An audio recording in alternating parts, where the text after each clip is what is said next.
নমস্কাৰ মই ৰেৱতী আৰু এই বিশেষ প্ৰতিবেদনলৈ স্বাগতম এক ভয়ংকৰ বাস্তৱ আমাৰ সন্মুখত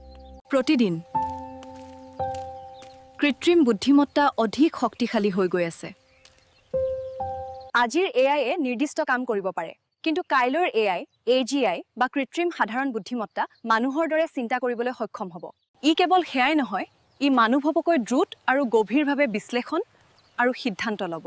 ই গণিত সাহিত্য বুজিব পাৰে ছবি আঁকিব পাৰে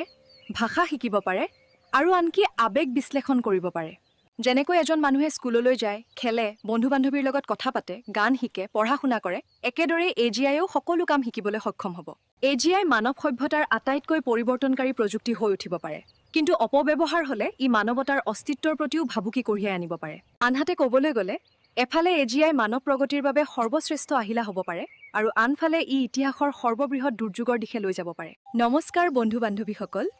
এতিয়াৰে পৰা আমাৰ অতনু বৰা পেজটো ফলো কৰি ল'ব ধন্যবাদ সময়ৰ বাতৰিৰে সমৃদ্ধ এব ইনফো অতনু বৰাছ ইনফৰমেশ্যন চেনেল